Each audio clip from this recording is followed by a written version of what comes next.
लातूरच्या पापविनाश तीर्थ या कुंडावर आपण आहोत. आपण जर पाहिलं तर पाण्याची भीषणता जी आहे ती दर्शवणारं चित्र या ठिकाणी पाहायला मिळतं आहे. अक्षरशः पापविनाश तीर्थाची पडझड जी आहे ती मोठ्या प्रमाणामध्ये झालेली आहे. साधारणतः 125 वर्षापूर्वी या तीर्थाला उभारण्यात आलेलं आहे. त्याचं बांधकाम त्यावेळी झाल्याचं सांगण्यात येत आहे. आणि आत्ताची स्थिती जर आपण लक्षात घेतली तर पाण्याची पूर्णपणे भीषणता इथे जाणवते आहे. पाणी या कुंडातलं आटलेलं आहे आणि या कुंडामधले काय जे जीवजंतू आहेत ते पूर्णपणे पाण्याविना तडपडायला लागले आहेत. वरून ऊन आहे, उन्हाची तीव्रता वाढलेली आहे आणि अशा प्रकारे अशा परिस्थितीमध्ये पूर्णपणे कुंड जो आहे तो कोरडा ठाक पडत चाललेला आहे. काही फूट पाणी जे आहे ते 1 किंवा 2 फूट पाणी आहे आणि त्या पाण्यामध्ये जे मासे असतील किंवा कासव असतील हे सगळे तडफडायला लागलेले आहेत. महानगरपालिकेचं अक्षम्य दुर्लक्ष जे आहे ते या कुंडाकडं आहे. 2016मध्ये या कुंडाचं सर्वेक्षण झालेलं होतं, ज्यावेळेला दुष्काळ होता, पाण्याची टंचाईची भीषणता होती आणि अशा परिस्थितीमध्ये हा कुंड जो आहे तो पुन्हा उभारला जाईल, त्याची पडझड जी आहे ती दुरुस्त केली जाईल अशा प्रकारचं सांगण्यात आलेलं होतं. सर्वे देखील पावसाळ्यामध्ये 1-2दा करण्यात आलेला आहे. मात्र आत्ताची स्थिती आपण लक्षात घेतली तर हा कुंड पूर्णपणे कोरडा ठाक पडत चाललेला आहे. पाण्यामध्ये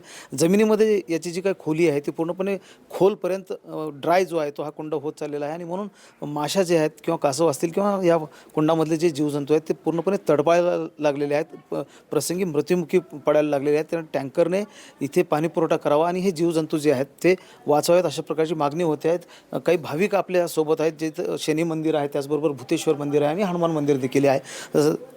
दररोज मोठ्या प्रमाणामध्ये भाविक जे आहेत ते इथं येत असतात दर्शनासाठी. मला सांगा, तुम्ही दररोज येता इथे? हां.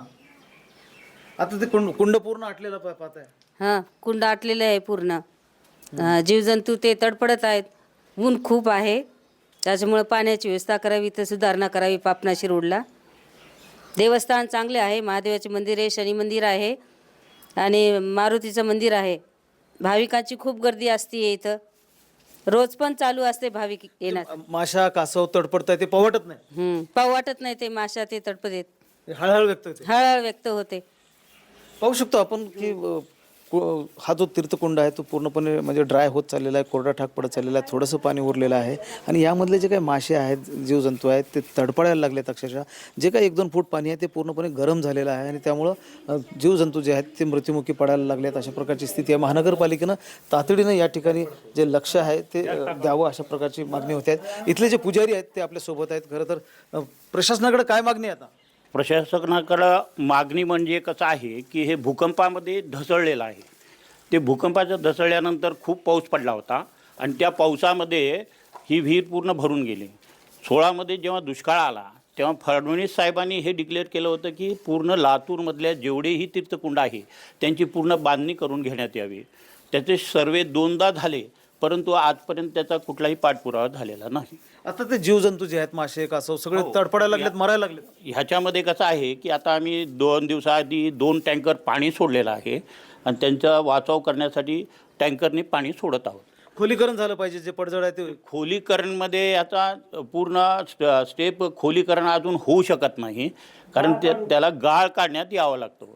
आता त्याचं गाळ काढल्यानंतर गाळ काढायला आले बी होते, परंतु ते गाळ थोडं अर्धवट काढून गेले, बाकीचं तसंच आहे.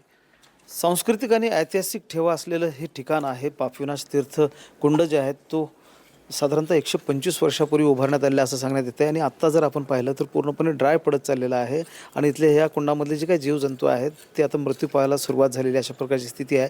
महानगरपालिकेनं तातडीनं या गोष्टीकडे लक्ष देऊन गाळ उपसा जो आहे तो करावा आणि हे जीवजंतू वाचण्यासाठी म्हणून या ठिकाणी पाण्याचा पुरवठा करावा अशा प्रकारची मागणी जी आहे ते करण्यात येत आहे. महेंद्र जोंधळे, TV9 मराठी, लातूर.